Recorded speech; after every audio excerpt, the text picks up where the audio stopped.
So we're back. I am relentless. This floppy drive, I don't understand why it doesn't want to live. So I took it upon myself to pull the hub off, and or the disc hub, because I feel like there's a lot of drag on here, and that may be contributing to our belt slippage. And sure enough, I think I'm onto something, because there's a lot of dried up crusty shit in here.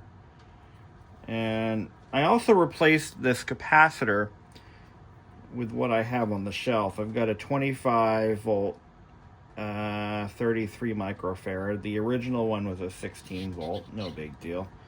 But there's no bearing in here. It just feels like there's a lot of resistance. And it just shouldn't have that. It just should not have that kind of resistance, in my humble opinion. And I believe that a little bit of lubrication will go a long way here. So what's going on here is you have it's basically like a tachometer. That's all it is. A very precise tachometer. There's a magnet here, and there's these little pads. It just senses the rotational movement of the disc. But it does feel like there's some resistance, and that just a little bit of drag is going to cause what we are experiencing. So we're going to put a little bit of clock oil. I use clock oil on a lot of things because it works. It's good stuff. And we're going to put a little bit of clock oil on here. And look at that. No more resistance. See, look at that. It spins like it's supposed to. Work that in there, and that bronze bushing. Look at that. Okay. That may help. May not fix, but it may help. The original screw is going to go right back in place. There we go. But like I said, there was definitely some resistance on this pulley, and that will contribute to drag, which will kind of ruin the whole shebang. So we're going to plug these little cables back in.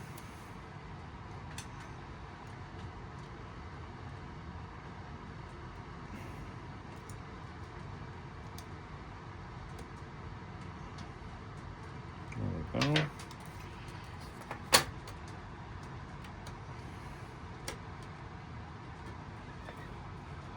Put our itsy bitsy titsy little teeny tiny screws back where they belong. But yeah, it's pretty clear to me that there's a lot of drag on that motor, and it doesn't like it. It says no.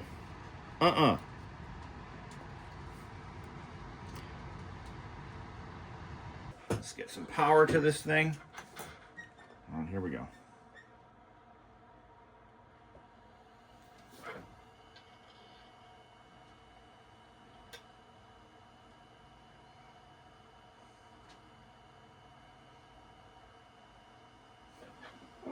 No, we do. Yeah, these screens are not very bright. They never were. They never were.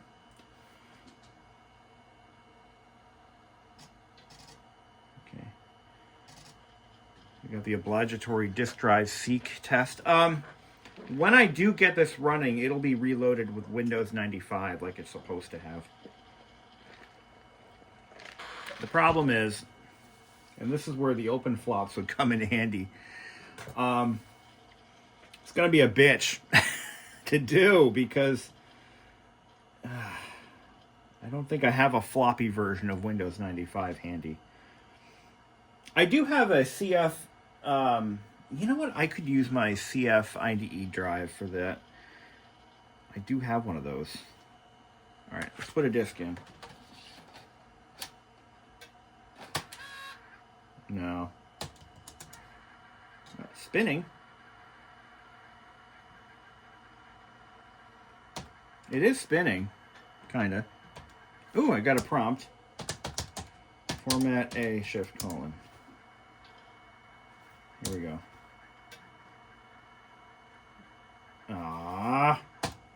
Almost. Better than it was.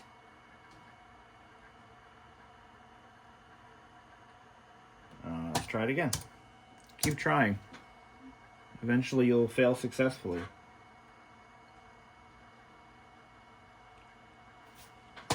Just keep trying. I can hear the disc spinning, but I can hear the belt slipping too. But yeah, I can. Yeah, that poor thing. So how are we gonna?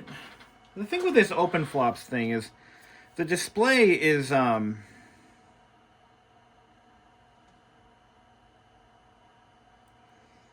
display is, it lies flat. Now I've seen images where it's at an angle, so maybe what we can do.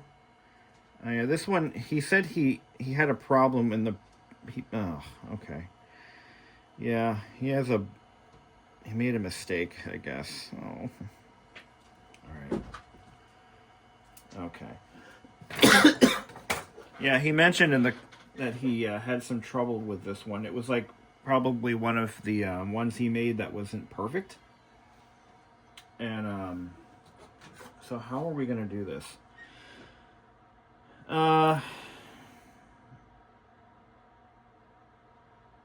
Reset, transmit, receive, left, right. Okay, so that's your joystick, so to speak. Beep boop. All right, listen carefully. A. Hear that? Retry. It emulates the sound of a floppy drive. That is so cool. Abort, retry. But now the display's out. Oh, it goes out on its own. Okay, I have to press one of the buttons. This is kind of cool. I will say this. This is really cool that this is being done. The problem is, it's the display, and it's, you can't really see the display unless you have the damn thing open. I wish there was a way around that. There's got to be a way around that. Well, let's just try some stuff. All right, so this kind of couldn't be easier. Let's see how well it works. So I have 3 IMG files. I have DOS 622, all 3 disks on this USB key. Now I had to use a USB key that was low profile because the normal sized ones, they don't quite fit. What I want to do though, before I go any further, I want to try something. I'm going to shut this off. So I was able to confirm that it does in fact read the disk. It sees all 3 images. And what I'm going to do is I'm going to erase the drive. I'm going to do a full surface scan, a full erase, full purge. And we're going to analyze it for defects in that process. But as I was saying, I want to be able to... That's not a scratch, that's that's glue. I got a hot glue iron right in up in my face here. So what I want to do is pull this out, and I want that display to lay flat as much as possible. So I'm going to put a little bit of glue in here, and we're going to just kind of squeeze it down. And a thought just occurred to me. I can raise this display just a little bit so that I have a steeper angle. Let's fire that up.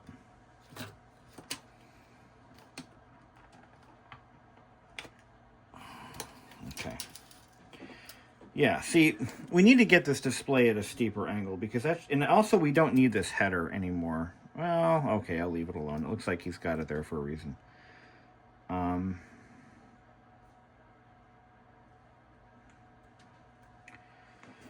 Yeah, because I want to be able to look in. That's how these are typically done. So you can, yeah. You understand what I'm saying? That was a successful fix. Now I should be able to read. Yeah, I can read it now. Just about. From an angle. So whoever designed this, I forget who it was, designed it so that you should be able to, and chose the right screen layout and font so that you can read it if you look straight in. I found some of the forum posts from the guy who designed this thing in the first place, and he said that that was one of the biggest challenges. Finding not only the right display that would, make it work, but and a thought just occurred to me. Will it boot off of drive A if there's a disk image loaded? So we have disk image 1. So if you guys can see right here, this is how we select excuse me, the disk images. Disk 1, disk 2. So I should be able to boot this off of the floppy drive if disk image 1 is bootable, right? Let's find out. Because that is, if I do a Control-Alt-Delete, we have disk image 1 loaded. Will it boot? Oh, I hear it. Hear it? It is booting off of disk image 1. Okay. Even has a simulated noise. I love that. That is so freaking awesome. Look at that. So now we're just going to go ahead and, in this video, we're going to go ahead and you're going to erase the drive. It doesn't have the partition in it anyway, so let's do escape F3 exit. All right, let's do, let's see what it has for partitions. But I know it doesn't have the Compaq recovery partition. Oops, 4. Yeah, the 2 gig drive. All right. Let's delete partition 1. Delete primary. Yeah, enter volume label, AP. Yes. Okay. Create partition. Create primary. We're just going to do one partition. I'm not going to mess around with multiples. And then it'll boot off of disk image 1. So this does work really well. But because we bought what he called a blue light special, we had to make some corrections to the display angle, and that turned it into a little bit more of a fiasco than I was hoping, but we got it. And like I said, if the keyboard is, yeah, I can read what image is selected, and that's all that really matters. Setup cannot install. Oh, you have to format the disk. This is where we're going to find out the true health of our hard drive and if it has any bad clusters. Hopefully not. All right, so things are moving forward. We'll come back to this in a moment. All right. What do we got? No bad clusters. Good stuff. All right, so what we're going to do now is I don't think I can run setup from here.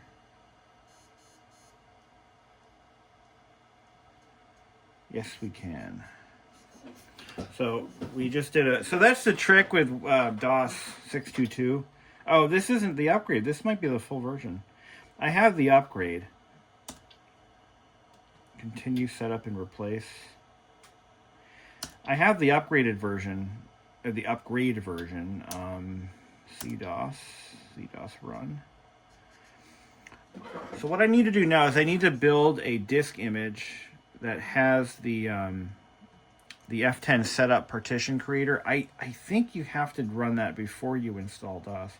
There is actually an actual disk image floating around of the hard drive, not the image, but it's like a raw image of of one of the hard drives. But I don't think it's for a 2 gig hard drive. I think it's for a different size. So the image won't... Besides, I don't really have the equipment set up to be making... I don't have everything set up like I used to, where I could just create a... mock up the whole hard drive in a desktop, and I'm not going to get into that. It's more work than it's worth for me, honestly. I don't really need the factory image, but I do have... Did we decide whether we were going to do Windows 95 or 3.1? Because I could do either one of them. I'm just thinking about that now. Also, while we're here, I want to mock up my top cover and see if our power supply is going to be too thick. If it's going to latch on right. Let's open this up a little bit more. Oh no, it'll be fine. Yeah. Oh yeah, that'll be just fine. I was worried that the power supply's increased thickness might be a problem here. I don't think that's going to be the case. All right, so insert disk 2. Now I'm going to look through the slot, and I can see disk 1, mount disk 2, hit return, and there it is. You know what? I like it. I like this. This could work really well, and I don't have to worry about floppy disks anymore. Granted, it's going to have these little buttons sticking out the front, but that's okay. I could probably... No, I would leave it the way it is. The hell with it. It gives it character. This is a really slick solution for this problem. Now I got to go work on building a disk image. Wish me luck. Alright, so we got a lot of stuff figured out thanks to the help of Chris Lenderman, who was able to create some disk images. He needed them too, apparently, so he just made them and sent them to me. So we have the F10 setup, or the laptop configuration or setup disks. There are 2 of them, disk 1, disk 2. You can download these. It's easy to make bootable floppies, which is what it technically requires, but I had to find a way to get those floppy images onto readable, bootable disk images. But Chris did it. Thank you, Chris. I appreciate that. So we're actually booting off of, and you can see the screen there. It's just about readable. Oh, it just turned off. But anyway. So we have to run the drive setup, which I believe erases the hard drive entirely, and it puts partitions the drive with the diagnostic partition. I haven't run this utility probably since the 90s. I'd say 1999, 2000 was the very last time I've ever done this. No joke. Let's see what it can do for us. Now, the drive is currently bootable. Current date is December 8th. So 12/08/25. Time is currently... Oh, it doesn't like that. Month. Oh, month. 12. Yeah. 08/2025. Will it allow that? Yes. Time is 8:44 p.m. There we go. So we have our new clock battery here, so that should all retain. It's no longer coming up with dead battery messages, so there's that. And this emulator is doing exactly that. it is emulating a floppy drive using disk images. So this is our setup. It is a 486 at 75 megahertz. That is a DX4. Okay, set defaults. We gotta clean we gotta clean that. It should already be defaults, but anyway. Okay.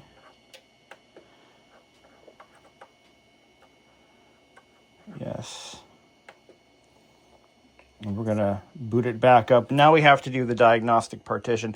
I think I actually have to, I think I have to boot it.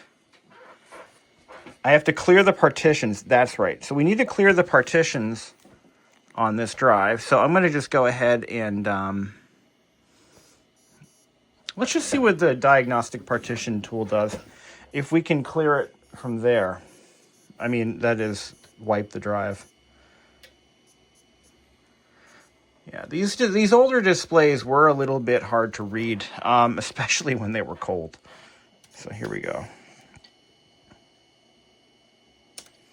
Computer setup, manage diag partition, delete diag partition.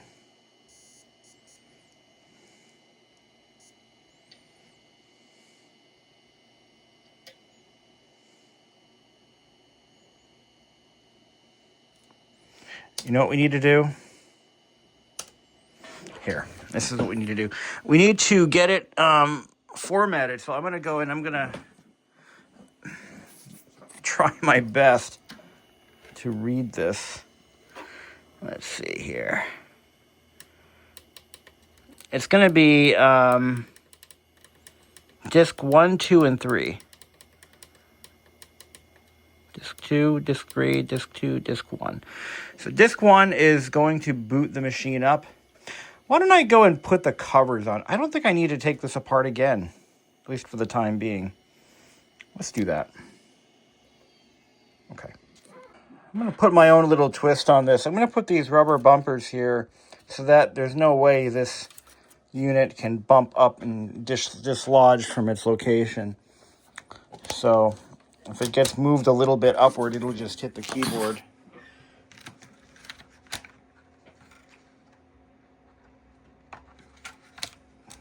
You know, it feels like it's missing something, so that's what I'm going to do. That's my contribution to this project. You're welcome. This ribbon cable should be tucked underneath. And is there anything I'm missing cover-wise? No, I think that's it. All right, that's better. All reassembled. Everything's looking good. No broken plastics. So we are almost to the point where we can call this one done. So we're going to just erase the drive. We'll remove the existing partitions. Delete active primary. Yes.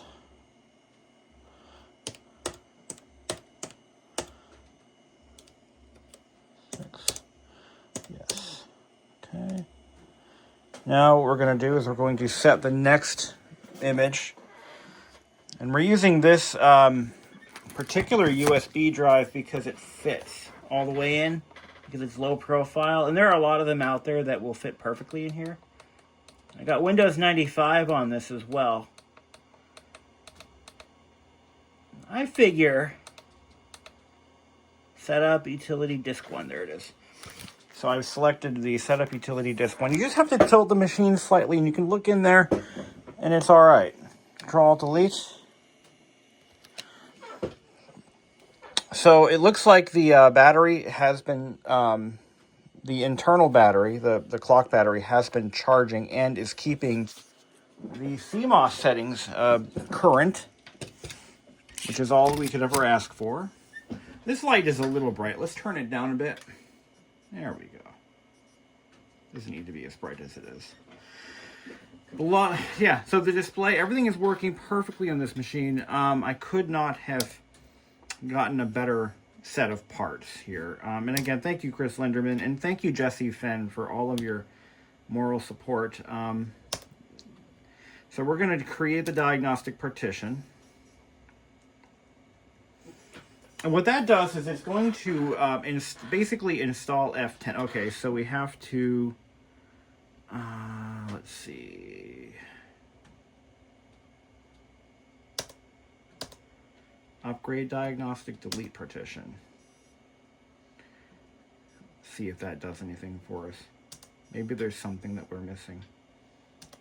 Okay, operation failed, create, upgrade. So the drive has to be blank.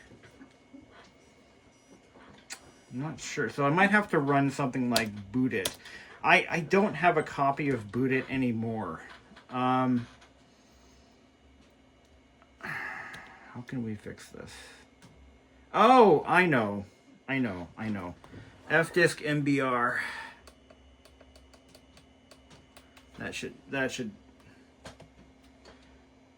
That might be all we need to do. So we're going to do fdisk/MBR.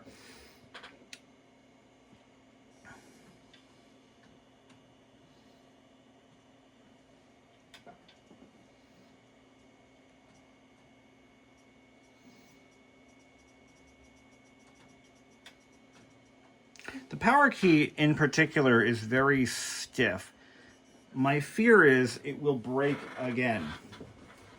And if it does, I'm going to have to, well, you can still turn it on with the resume key, but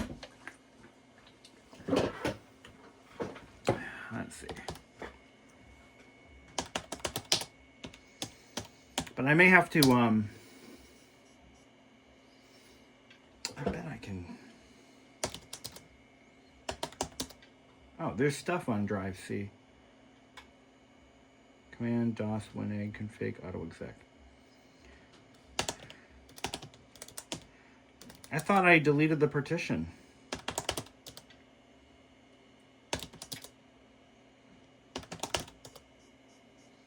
There shouldn't be a partition on this drive. Delete. I thought we already did this. Delete primary. Yeah. Did it fail?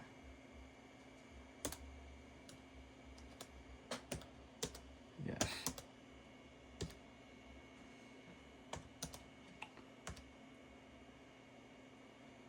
All right, we are not going to create one. There we go. So now we're going to let it restart, but we're going to boot it off of the diagnostic disk. There we go.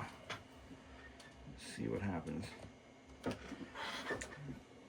There could be like fragments of a previous partition on the disk that we need to worry about.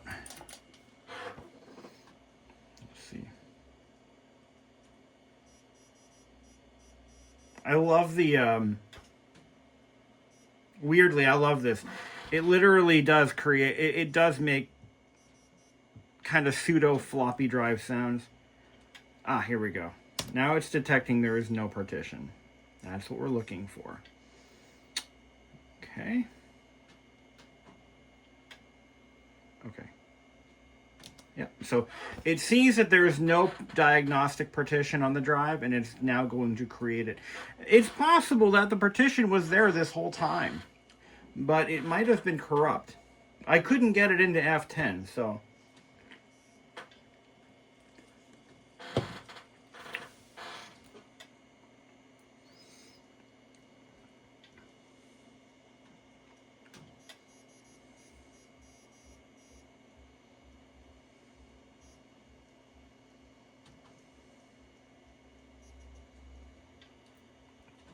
Okay.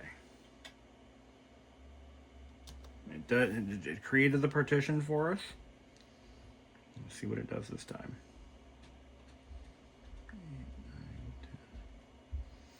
So this machine will be getting Windows 95. That's going to expand its usability. It had 98 on it, but I'm going to keep it as 95. I think that's a good place for it to be. This machine was designed for Windows 3.1 initially. What is interesting is the battery charge light is still on. I don't know why. There's no way it's taking a charge. Partition is being formatted to create or upgrade. You must have diagnostics. Ensure your port disk is available. Okay. Please insert the setup disk. Is that the one we have, or do I need the other one? Okay, let's select the next image. Is it this one?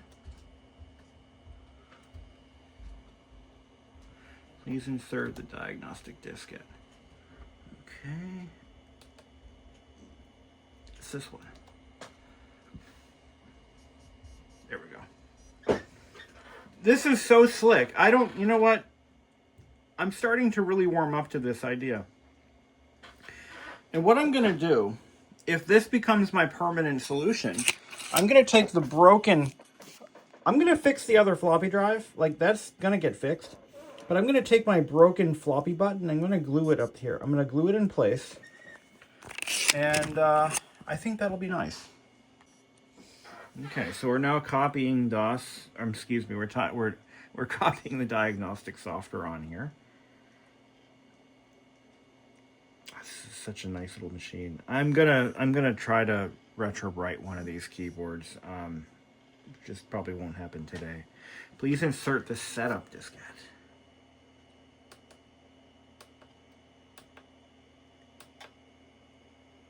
Disk 2. Disk 1. Is that what it wants? Yeah. There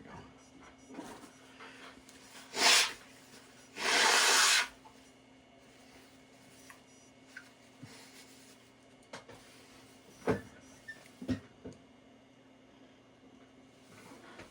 Okay, sounds pretty good though. Healthy. I believe this was made by Logitech.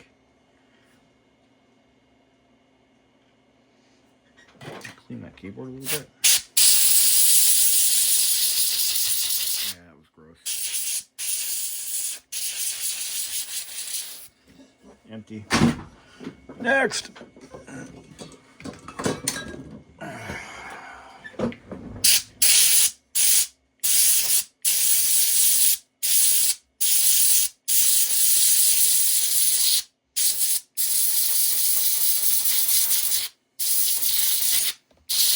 Oh my God. Hi, my name is D. Disgusting.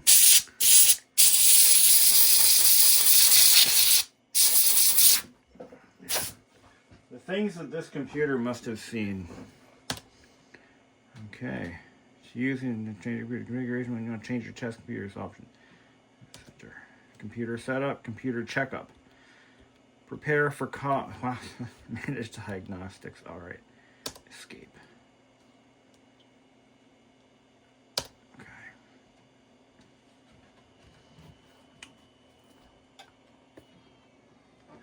All right. So now we need to select. Yeah, this button. I'm really worried about that. That's going to break. There is a Windows 95 boot.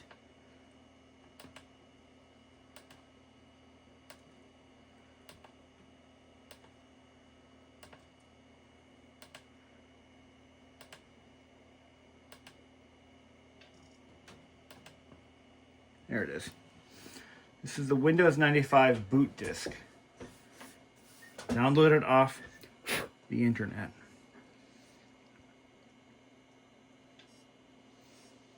So this is going to skip the DOS 622 install. At least that's the idea. Now, as for the feet, I'm going to look into coming up with a solution to make new rubber feet for this. They may not be the right color, but I'm going to try to find some self-adhesive rubber. So we have a blank drive right now. Configure space. Recommended. Okay. The noise you're hearing from the hard drive is the heads automatically parking. So some of these early laptop hard drives, they had a self-parking feature that was relentless. I mean, every 10 seconds, every second, it would just instinctively park the heads. It was unnecessary, but that's what they did. There's nothing wrong with the drive. They all do this. Most of them did anyway. But it looks like we're off and running, off to the races. And I can't again. Thank you guys for your help. Thank you, Chris, for acquiring this thing and sending it over to me. That was so cool of you. I don't know how I'll ever repay you because you won't accept anything, but we'll think of something. So.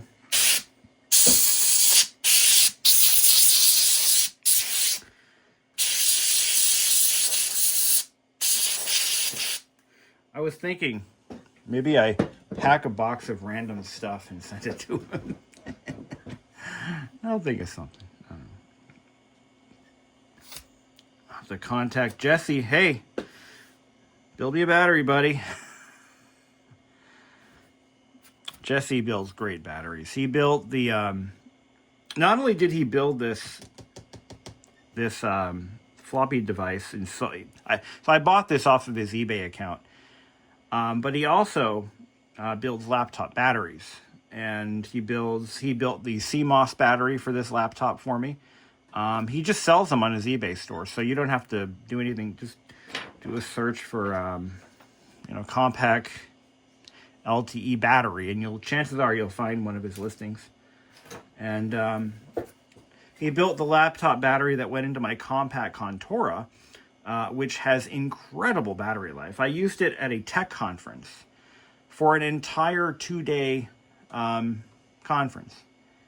And I did charge it overnight, but otherwise it didn't need it. I mean, the battery held up exactly as it would have in 1992 when it was built.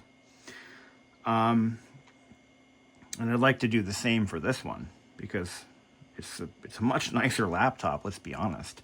I also have the Compaq LTE 5000. I built the battery in that one. I did that one myself, but he does a nicer job. He gets those cells tucked in there real nice.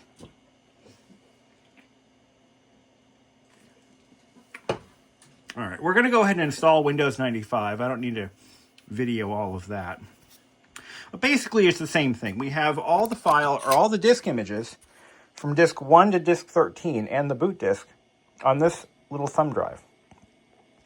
But yeah, I have a broken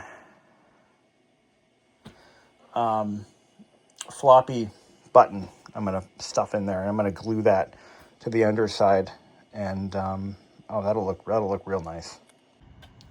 So let's go ahead and clean the mouse ball. So what I did is I just turned this a little bit I used a pick to dig into those holes.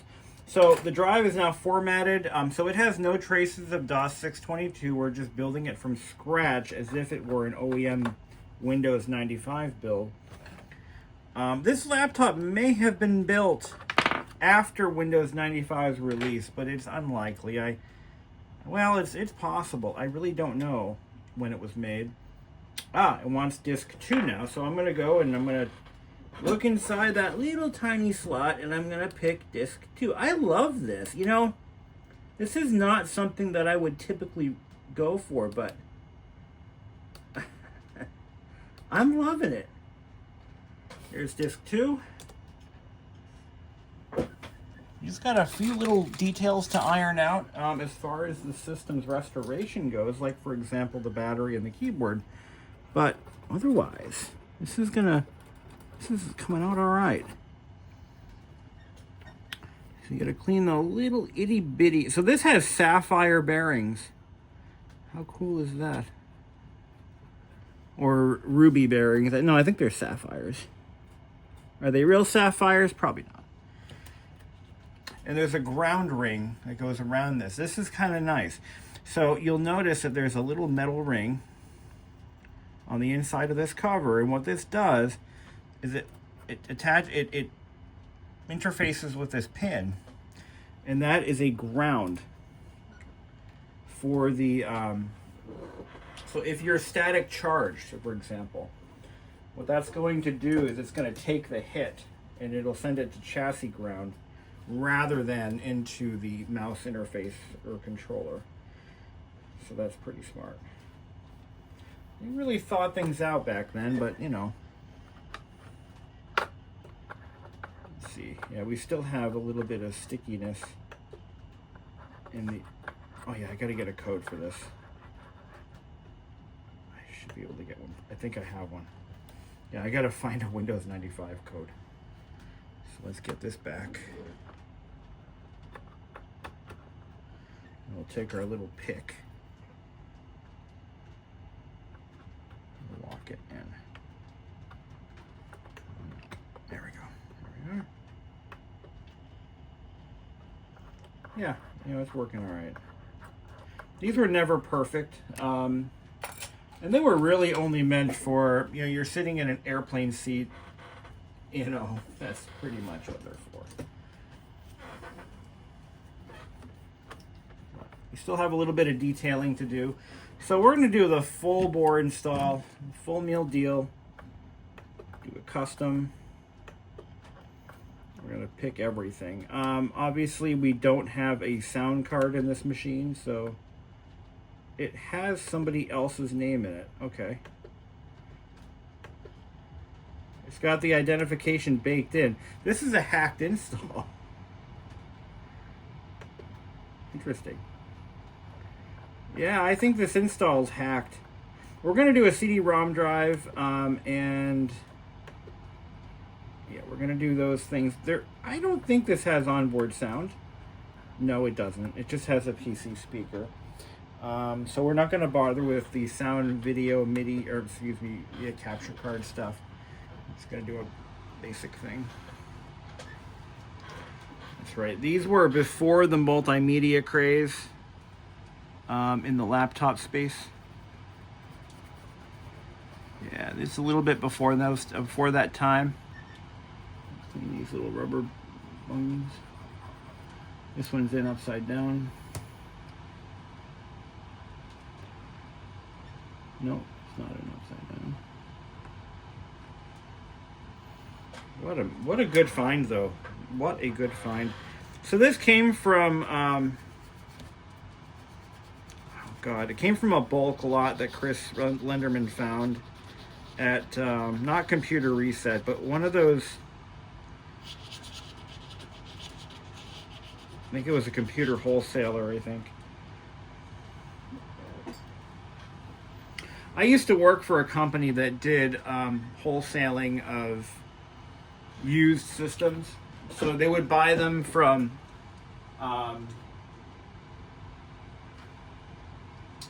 Industrial cleanout company. So, for example, we would buy, whenever a major company did a complete IT upgrade, and they were looking to. So, what would typically happen is a company, like for example, Travelers Insurance, would upgrade all of their systems, and employees would usually get first dibs on whatever they wanted. Maybe they would buy them at a discount, or they were given whatever they wanted for free. But whatever was left would go to a company like I used to work for, and they'd buy pallet loads of equipment. And this still happens to this day. This is not anything that has gone away. This is still very much a thing. And these computers would be sold basically by the pallet load. And it was, you get what you get. Kind of like buying an Amazon box or an Amazon crate of returns. More or less the same deal. Some will be broken, some will be fine, some will be lower spec, some will be higher spec, depending on how the lot is bundled. And that, I believe, is where these came from. And they probably just sat around the warehouse. By the time they were ready, before you know it, they're obsolete and they're just sitting there. And thankfully, they didn't get crushed or sent to e-waste, because that is usually where these types of machines will go. But fortunately, there are some folks out there today who are looking out for people like us. If you're watching this video, you're probably a vintage computer nut like I am, and like so many others in this on YouTube. But anyway, so they end up going to the right places rather than getting scrapped, which is, again, where these were likely headed. So this is very nice that we were able to get something like this. I'm not going to bother with the Microsoft Network or Microsoft Exchange, but I will do everything else just to have that. Space needed by Windows, 65 megabytes. 65 megabytes. All right, this is not Barbara's computer. This is, we'll call this LTE 475CX. Work group is going to be Bishop.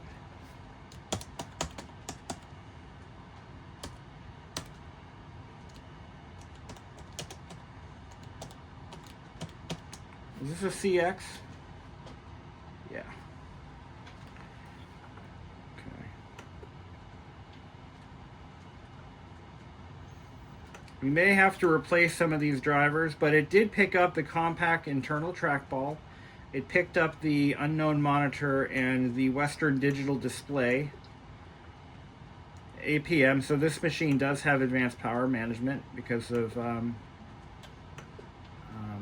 okay, great.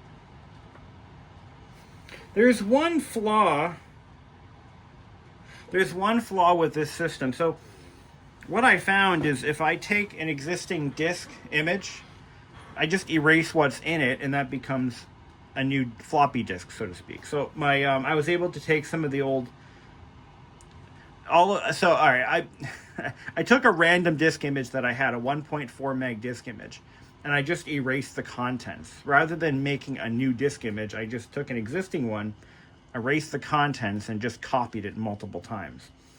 So if you need a disk image to function as a floppy disk, as far as the software is concerned, that's one way to do it. It's probably the easiest way to do it. Rather than making a disk image from a disk image creation software. Kind of weird how that works, but whatever. I'm new to this idea, so, you know, be kind. All right. So we're gonna run through all 13 disks, and I'll catch you at the end of that. Please insert disk 6 and press OK. Well, we don't have a floppy drive, but we do have this. That USB bottle opener contains the entire Windows 95 installation disk image package, and I can select the disk image by just selecting it with these buttons, up or down.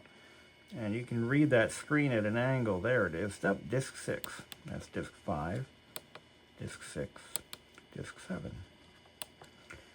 No floppy drive or floppy diskettes needed.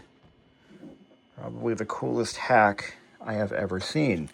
And of course, we're going to use our screen-mounted trackball to hit OK. Because in 1994, that's how we rolled. All right, Windows has installed, and I'm happy to report that the built-in Windows driver does support high color on this adapter, and that is awesome. So, what do you think the odds are that this battery has taken a charge? What do you think? Anyone want to put money on it? I'm going to say probably not. The charge light is still on. I'm going to take this back apart, and I'm going to put that little button. We're going to keep this in here. I've decided, you know what? We're going to try to fix the floppy drive, but we're going to ultimately keep this. I'm not going to waste my time with a floppy drive. This is all we need. This is everything we need. I couldn't be happier with how that turned out. But let's go ahead and let's pull the power. Here we go. I can grab this. Too bad, so sad. Let's take the cover off. I want to fix this. I want to put something there. Before I do that, I'm going to try to clean up some of this using a magic eraser and some alcohol. So we're going to clean up the staining here. These magic erasers are a wonderful thing. They're just melamine foam, but they are just a bit abrasive, just enough to get some of the hard stains out of these textured surfaces, and I'm afraid my My desk is gonna really get it in there, but I'm gonna get the leading edge.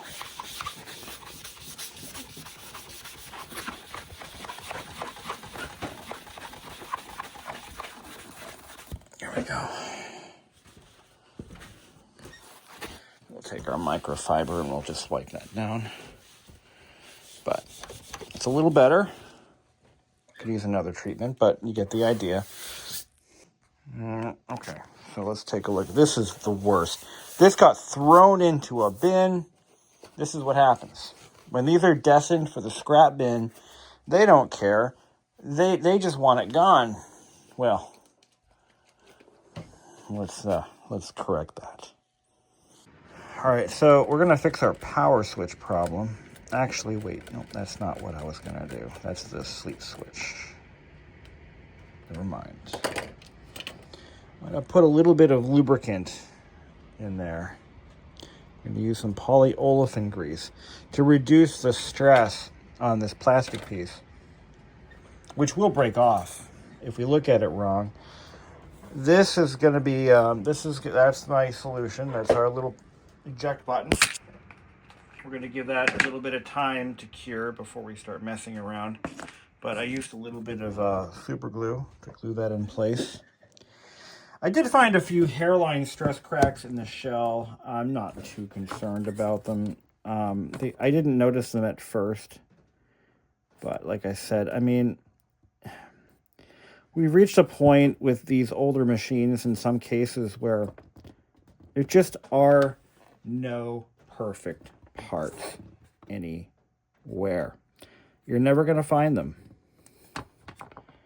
And that is just the reality of this hobby. You will never. It's like anyone who collects 90s Apple, like the Performas, the LC, all-in-ones. They just. There was a time in the in the distant past where you could be picky. You could turn down 10 machines and have 15 more staring you in the face that might be in better condition. Those days are over for some of these systems. And they really are. So if you are super picky, if you are super picky, this is not a hobby that you want to be in and I am in that category. Like any other day, I'd be like, yep, if I can't get it with perfect plastics, then I don't want anything to do with it. Unfortunately, I still want the machine, but I have to be willing to make some repairs and some concessions with my pickiness. And as long as nothing is smashed, there's not a lot of inventory out there, that I can just pick and choose from. It's just not like that anymore. So we have to make some concessions. Bottom line. Okay. But for the most part, though, everything, all the structural stuff, everything that really counts is totally fine. It's totally good, totally fine. Nothing wrong.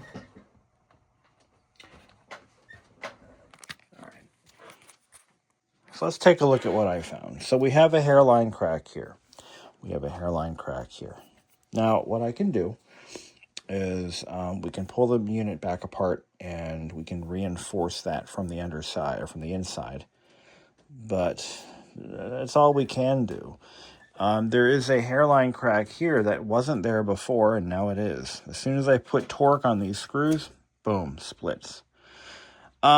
This is just the inevitable reality of these Compaqs.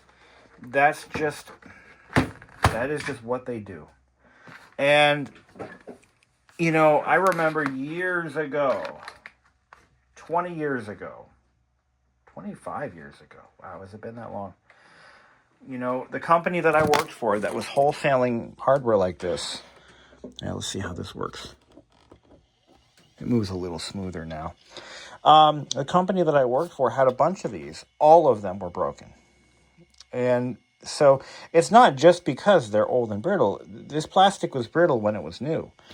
You know, the Compaq Contour that I have over here is another example of a machine. It's from the same era, basically. And it suffers from the same problem, although mine does not have this problem. The one I have here it lived a very pampered life, and it did not suffer from that same issue. Let me show you what it looks like. Hold on. Sorry about the camera work, guys. But this model is notorious for the same cracks in the same location. Isn't it weird that the charcoal gray version is the consumer or low-end model, but the white one is considered the upper end? Nowadays, it would be the other way around. But this was the consumer model. It's the cheaper version of the LTE. Budget grade. That was top dog. And the reason for that is, for the most part, the black or charcoal plastic or colored machines would have stood out in the boardroom. This was designed to match the universal desktop computer color scheme in the average office. Putty tones, grays, beiges, and that's why. But we're good to go. We're good to go.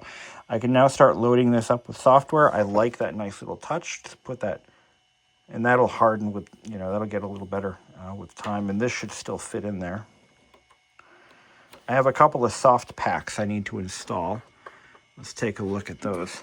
So the only one of note is a ROM update. We currently have the 1995 ROM, 7/1995, and we have the 1997 one that will replace it.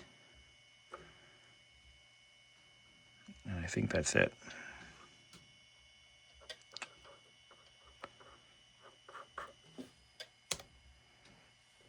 Oh, whoops. Whoops. Do you want to? Yes. Oh, shit. I think we fucked up. All right. Oh, no. It's having problems. I think we fucked up. Oh, shit.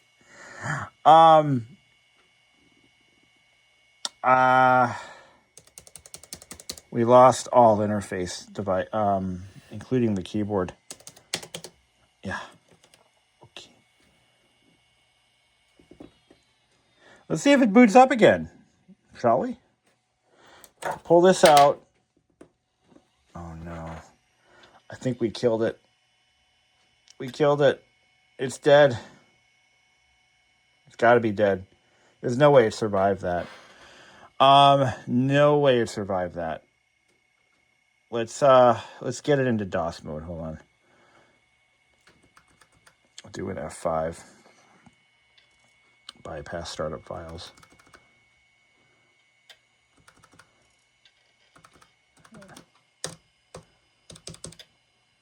Yeah, there we go. Let's oh shit. Yeah, that's how you kill a machine, by the way. You kill the ROM by doing what we just did there. By running the ROM update in Windows. Oops. Let's see if we can.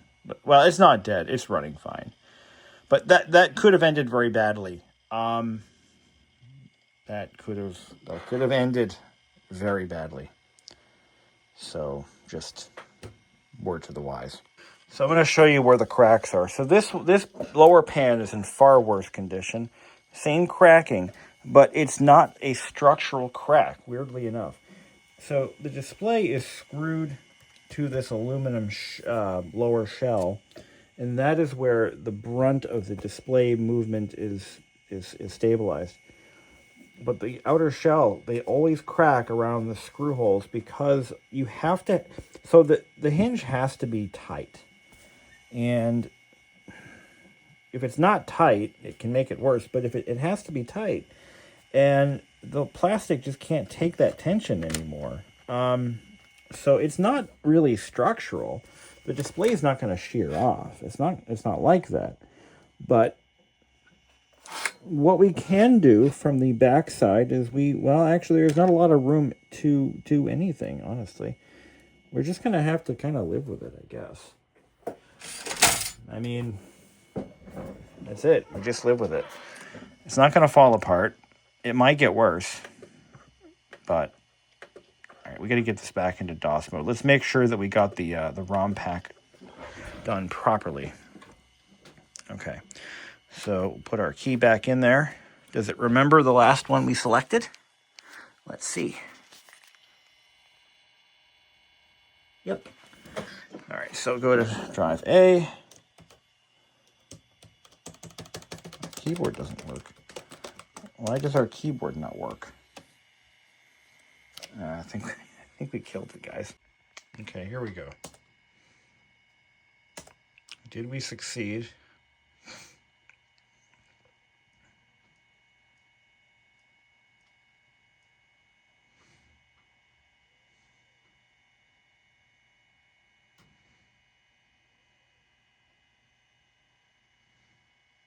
Let's wait for it to identify the existing ROM and then hopefully fix what we. I think the firmware update was a slight dud. I think it's very possible that we corrupted it. Very possible, more than likely.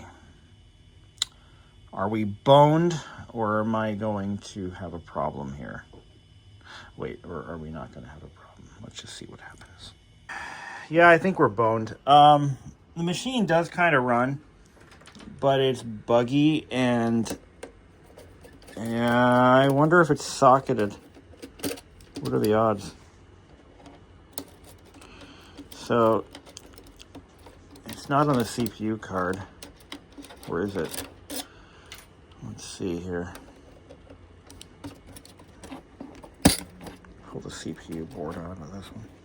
Yeah, I don't think these have socketed ROMs. Oh, wait, there it is. Now, is it compatible? I guess we'll find out, won't we? But that's going to be the ROM chip right there. Yeah, it's all buggy as get up, and it's just freezing and acting a fool. So we have a problem. The machine does, again, it's semi-functional, but it's acting weird. And that may be our only salvation. That little ROM chip right there. All right. Let's see if I made a bad problem even worse. Are the motherboards even the same part number? I don't know. Let's just see what happens. At this point, I'm like, whatever. Let fate do to me what it may. See if it even boots up. Let's see what's going to happen. Okay, do we even get a memory count? No. No, that's not going to happen. No, not going to happen for us. All right. I don't smell any smoke, so that's good. I may have to find another 475 and part it out. This isn't how you're supposed to pull these, by the way. There's a tool for this, and I don't have it. So I got to improvise. Okay. Let's put the original one back in. Make sure we key it right. Okay. Let's see what's going to happen. It does boot, it does run, but the update utility will not run.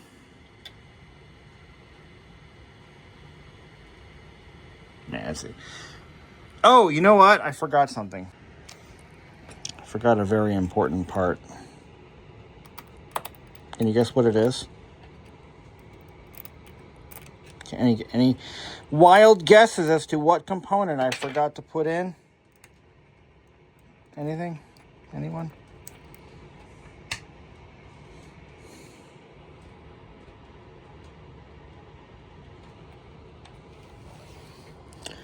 Any wild guesses? Yeah, this guy right here. You need a processor card. So let's just see what happens.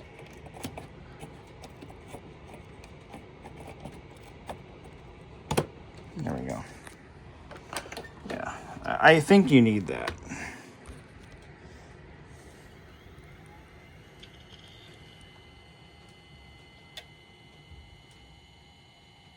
Okay, we have a screen. We have a memory count. And what we're going to do is we're going to boot it into Windows. Just let that happen. Okay. And then we're going to run the ROM updater again, but this time we're going to do it in DOS. I think we got ourselves a little bit of a... We bought ourselves a little time here. Without colossally fucking everything up. Oh my god. Fortunately, I do believe they share a motherboard. The only thing different is the processor card. The processor module is different. But the motherboard is the same. Clearly it works. Okay. So what we're going to do now is we're going to go ahead and restart in DOS mode. Hit return. And we're going to put in our handy dandy little pen drive, our little bottle opener. Select the right disk. Let's see. There we go. Yeah, it's already selected. We could have left well enough alone. We didn't. What's the fun in that? And we're going to run the ROM pack again. Now, it's going to have an even older ROM on there now. It's going to be from like 1991 or something like that. So, okay. Okay. Let's see what it does. I hear progress. So, what's it going to be? Currently has 719 of 95. We're going to put in the 1997 one on there. And we're not going to fail this time. Whew. What a relief. I was worried sick. I wasn't going to be able to sleep tonight. We're going to let it do its thing and we're going to leave it the fuck alone.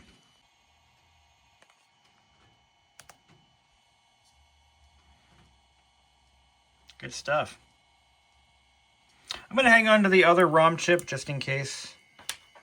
I don't know. Maybe there's a way I can send it to someone who has an EEPROM burner who can wipe it if it's ever needed. Or I'll just put it in my parts bin with the other LTE. So we never, this is funny because we never got to this point before. We never got to that point. Huh. So, I don't know what happened. Yeah, we didn't get this far when we updated it the previous time. Well, I'm just going to leave well enough alone, and this is going to have to be it. But we'll let it yeah, we never got this far. That's weird. Yeah. So what it does is it loads the new ROM version in memory, and it puts it into a state where it just overwrites the old one. So it's been done. It's successful. It's complete. Okay. Pull this out. Restart. Maybe we caused a new problem? But, see, now the keyboard isn't responding. This is what was happening before. All right. Turn it off. And turn it back on again. That's bizarre. That is weird. Maybe that's just a side effect of the ROM being updated. Maybe this is how it's supposed to go. I don't know.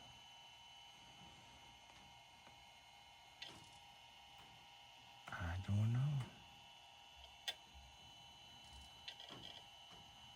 I don't know. It's a mystery. The keyboard loose.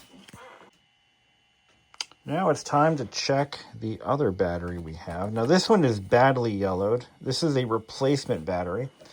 And we're going to let it charge for a bit overnight maybe and see if it takes a charge. So far, so good. I think we're in good, I think we're like State Farm here. We're in good hands.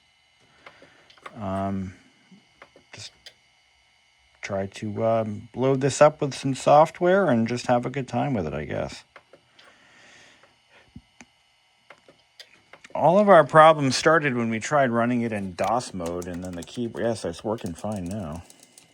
I'll shut it off. Put it back together and call it a done deal. I put the other ROM chip in there just to see if I was right. Just give it another try. And let's see if we even got it right. Oh, it's actually going farther than it did before. Let's see. So currently on 7/19/95. Well, it's updated. So I guess we didn't kill it after all. It just may have been a series of events that, I don't know. Give it a try. I mean, let's update it again. So this ROM chip is good to go. But we put the original one back in and tried it again. And we're going to let it run. I don't know what happened. All right, here we go. Now we have 2 backups, I think. Interesting. Okay, so again, keyboard non-functional after ROM update, but that just might be part of the process. So, Welcome back. Well, it's been a day since we last filmed. We're going to do a battery test. I have plugged this thing in overnight, and the battery charge indicator is now off. And we're going to see if it powers on. The battery that I'm using here is it's the non-OEM battery. It was one of those aftermarket ones. Before I turn this on, I'll mention that I did put a bid on a 475C. It's the same laptop, but with a passive matrix color display versus the active matrix. And it has a few parts that I really need. It has a nicer top cover. It has the right latch that I need. It has the rear door is in better shape. So it would be a really nice parts donor for this. Oh, and the keyboard. The keyboard is perfect. It doesn't have any discoloration. So I'm hoping that it's a nicer machine in the end. Not that I'm going to rebuild it or anything. I'm going to use it for parts, but we'll make this one as perfect as we possibly can. So let's go ahead and power it on.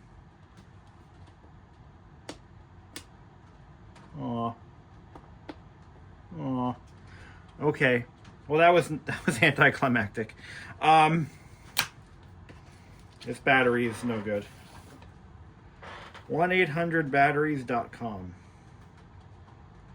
by Energy Plus.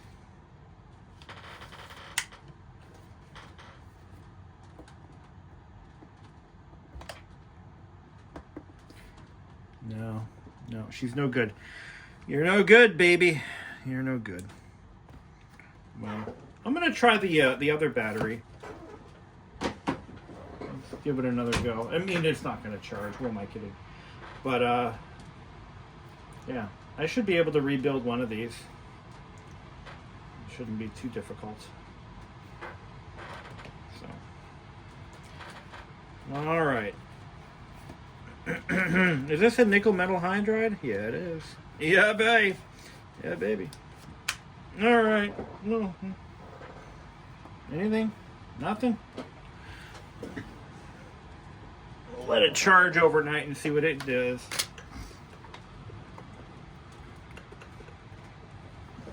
Charge lights on. All right. Until then.